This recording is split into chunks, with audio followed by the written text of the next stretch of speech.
بكم، مرحبا بكم، واش راكم؟ ان شاء الله تكونوا بخير، تكونوا مهنيين وتكونوا كامل في احسن الاحوال يا رب. قبل ما نبداو نشوفوا الوصفه تاع نهار اليوم جد رائعه في تفتيح المناطق الحساسه. جوني بزاف تعليقات يا زيدو غطينا وصفه لتفتيح المناطق الحساسه. نقول لكم ما يكون لا خاطركم، لكن نتوما دعموني بلي لايك تاعكم باش هكذا الفيديو تاعنا يطلع، بارطاج والاشتراك في القناه فضلا وليس امرا، وتعليقاتكم الطيبه. الوغ قبل ما نبداو نشوفوا الوصفه تاع نهار اليوم ندير لكم زوج وصفات. صلوا على الحبيب المصطفى عليه افضل الصلاه والسلام. العرايس، المخطوبات اللي قريب عرسهم، العواتق، النساء اللي يخدموا، النساء اللي قاعده في الدار، على بالنا رحنا البحر، برونزينا، دخول المدرسه راه جاي، اللي يقراو في لافاك، اللي تقرا في الليسي، في السوام، ديروا لي هاد الماسك ولا هاد الوصفه لتفتيح البشره وزيد نفتحوا المناطق الحساسه. دونك شوفوا اللي عندها اسودات في الرقبه تاعها، في الكوعين تاعها، في الركبه تاعها، في الرقبه، تحت الابيطين، المناطق الحساسه، ديري لي هاد الوصفه.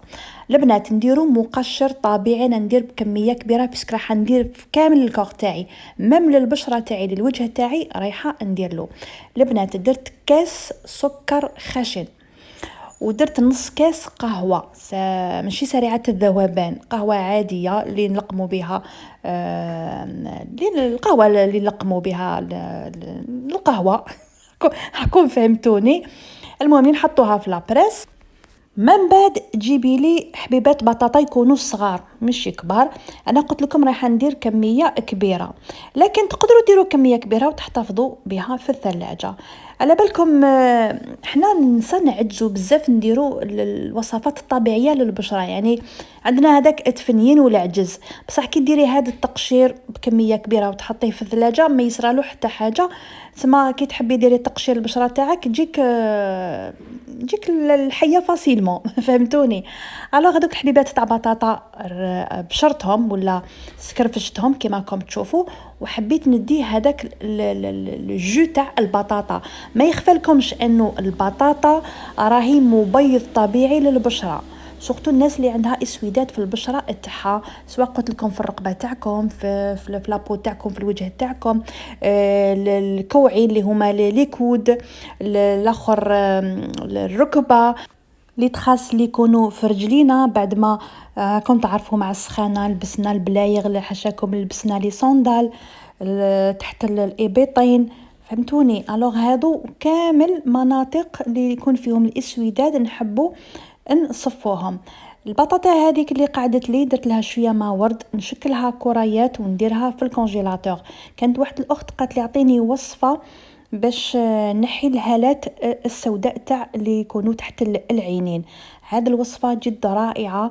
كل صباح كي تنوضي جيبي هكذا طرونشة ولا دائرة تاع هاد البطاطا وحطيها تحت عينيك، ولا خدمي ولا مسحي دائرة العينين بهاد البطاطا.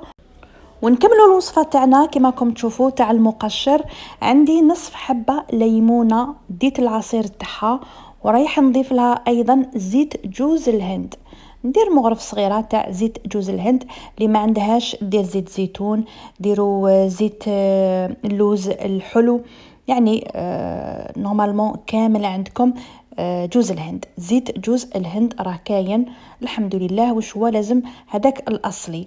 المقشر تاعي راني تحصلت عليه كما راكم تشوفوا. الا تحصلتوا عليه شويه ناشف زيدوا له الاخر شويه ما ورد. كاين واحد الناس عندها بشره حساسه سكيفي كي تقشري البشره تاعك شويه تتحسسي منها. الوغ شتوه الا شتوه ناشف زيدوا له ما ورد عادي، ولا عصير تاع الليمون. الناس ايضا اللي تتحسس من عصير الليمون، ولو انه صراحه عصير الليمون راه يعتبر مبيض طبيعي ايضا في تفتيح البشره. البنات رايحه ندير لكم كوم توجور هكذا، نسيلكم في يديا كما راكم تشوفوا. رايحه نقشر البشره تاعي. قلت لكم ديروا هذا التقشير في الوجه تاعكم ولا في اي منطقة حبيتي تفتحيها ديريها. قلت لكم هذا يندار ايضا في المناطق الحساسة. العرايس غير ديروا لي هذه الوصفة الطبيعية، صدقوني راح تعطي لكم واحد النتيجة ما تأمنوش عقلكم. قشرت اليدين تاعي كما راكم تشوفوا، شللتهم وشوفوا بعينيكم. صراحة تفتيح من اول استعمال. جربوا الوصفة وعاودوا وليوا لي في لي كومونتير وقولوا لي. اللي ما تحصلتش على تفتيح الرطوبة النعومة تجي في لي كومونتير وتقول لي يا ام زيزو صار عليك. شتوا البنات، انا تعجبني هذيك الرطوبة تاع اليدين، ولا الا جربتوه في وجهكم قلت لكم عاودوا وليو في التعليقات وقولوا لي، قولوا لي رايكم في هذا المقشر. صراحه انا هذا المقشر ما نستغناش عليه. من جهه واحده اخرى كنت قبل ما نبدا الاخر الوصفه هذه تاع التقشير كنت غليت حبيبات بطاطا صغار ماشي كبار، بشويه ماء عادي، ما ديروني ملحني والو البنات، خلوها حتى طيب. من بعد ميكسيتها كما راكم تشوفوا بالبغا ميكسور. راح نعطيكم ماسك ايضا لتفتيح البشره. كما شفتوا بعد ما ميكسيت البطاطا تاعي رايحه نضيف لها مكونات. البنات ايضا ما يخفلكمش انه البطاطا راهي واش نقول لكم تبيض ب3 درجات، فهمتوني؟ دونك ديروا هذه الوصفه، ديري لها كم اضافه بيكربونات الصود. اللي ما عندهاش دير خميره كيميائيه. فوالا. ايضا باش تفتحوا البشره تاعكم جيبوا لي زيت الورد. زيت الورد هذا صوروه البنات وروحوا جيبوه من عند اللي يبيع العشاب ولا العطار، قولوا له يعطيكم زيت الورد، ما يهمش الماركه. هذا راه يتباع 25 ميل ولا 20 ميل. زيت الورد معروف ديجا في لانوتيس تاعو، راه سبيسيالمون لتفتيح المناطق الحساسه. هذا عباره عن زيت. بعد ما ديري تقشير وديري الماسك كل عشيه دهني البشره تاعك ولا المنطقه الحساسه تاعك اللي يكون فيها اسوداد، فهمتوني؟ سورتو كما قلت لكم اللي عندها بروبليم في الرقبه تاعها، كحوليه في الرقبه، في الكوعين، الاخر لي جونو، تحت البيطان، فهمتوني؟ الوغ دهنوا كل عشيه وخليوه، ديروا تقشير ودهنوا البشره تاعكم وخليوا البشره تاعكم تشرب هذا الزيت. زيت الورد راه جد رائع في تفتيح المناطق الحساسه، يعني ديروه وما تخافوش. فوالا. نزيد ندير 3 قطرات تاع زيت الورد، ونزيد ندير تحبوا حليب، تحبوا لبن، تحبوا الا عندكم مغرف كبيره تاع لحظه، ياغورت ناتور. انا درت لبن، ما كانش عندي ياغورت ناتور. هذا الماسك دوك تشوفوا نجربوا على يديا ونخليه ينشف. انا ما خليتوش ينشف مليح، يعني نظرا لضيق الوقت باش هكذا نخدم الفيديو تاعي. دونك نتوما ديروا بعد ما تقشروا كامل لو كور تاعكم العرايس الى رحتوا الحمام، وديو معاكم هذاك التقشير وزيدوا ديو معاكم هذه الوصفه تاع هذا الماسك تاع البطاطا. قشروا لابو تاعكم كامل وزيدوا ديروا لي هذا الماسك، فهمتوني؟ من بعد خليوه ينشف وبداو تحكوا تقشروا في المناطق ولا كامل الكور تاعكم، قشروا البشره تاعكم. شوفوا لي البنات الفرق. صراحه وصفه هذه اكثر من رائعه. بارطاجوها البنات مع اختك، صاحبتك، يماك، كش وحده صاحبتك رايحه عروسه، ديروا لي ولا بارطاجيو لي هاد الوصفه. بالنسبه لهاد البيافين البنات، بديل البيافين اللي كنت بارطاجيت معكم الوصفه المره اللي فاتت، نسيت ما قلت لكمش ديروها على البشره تاعكم، بصح اتونسيون تخرجوا يعني للزنقه. هذه تندار بكميه كبيره في الليل. الناس اللي عندها ليطاج، عندها سموريه في البشره تاعها، البروبليم تاع الخمار، البنات يديروا بكميه كبيره في الليل وخليو لابو تاعكم تشرب، والصباح غسلوها بصابون حجره ولا جل نيتوايون تاعكم، وتشوفوا مع المداومه رايح البشره تاعكم تصفى لكم. فهمتوني؟ نعطيكم ايضا وصفه واحده اخرى في تفتيح المناطق كما نقولوا الداكنه. فوالا.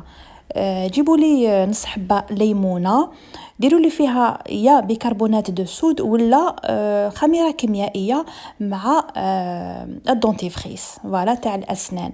المنطقه اللي حبيتي تصفيها وحبيتي تنحي هذاك الاسوداد كما راكم تشوفوا، سواء تحت باطكم ولا هذه ما ديروهاش في المناطق الحساسه، في الركبين، في الكوعين، في الرقبه تاعكم. ايضا ما ديروهاش في الوجه تاعكم بيسك فيها خميره كيميائيه. لكن انا والله شوفوا ما نكذبش عليكم، دونتيفريس ما نديروش في الوجه تاعي، بصح الخميره الكيميائيه مع القارص ولا غنحك بها البشره تاعي، يعني ما يصرى لها حتى حاجه. فوالا الناس اللي عندها بشره حساسه يعني ما ننصحكمش، انا البشره تاعي تتحمل كاع الوصفات. فوالا حكوا مليح مليح مليح للمناطق اللي تكون داكنه، ومن بعد شلوا بما دافي وزيدوا في لافاء ما يكون بارد، وديروا الترطيب، ضروري انكم ديروا الترطيب. علاش البنات عندنا هذوك المناطق الداكنه سورتو في المناطق الحساسه؟ شوفوا البنات كي تغسلوا المنطقه الحساسه حاولوا انكم تنشفوها مليح، سورتو كما قلت لكم العرايس، حاولوا هذه النقطة تاخذوها بعين الاعتبار، نشفوا مليح المنطقة المنطقة الحساسة تاعكم بحاجة تكون كما نقولوا قطنية، فهمتوني؟ ايفيتيو كامل الروايح، ايفيتيو لي ستيك، حاولوا انكم تجيبوا لي ستيك اللي يكونوا بيو، يعني مخدومين بمواد طبيعية ما فيهاش الكول، ما فيهاش البارابين، فهمتوني؟ يعني راهم يتباعوا. شفرة الحلاقة هي اللي تكحل المنطقة الحساسة. الملابس الداخلية حاولوا أنكم تلبسوها تكون قطنية ماشي تاع النيلون، فهمتوني؟ ونشفوا ورطبوا وزيتوا، ديروا الزيت الورد، فهمتوني؟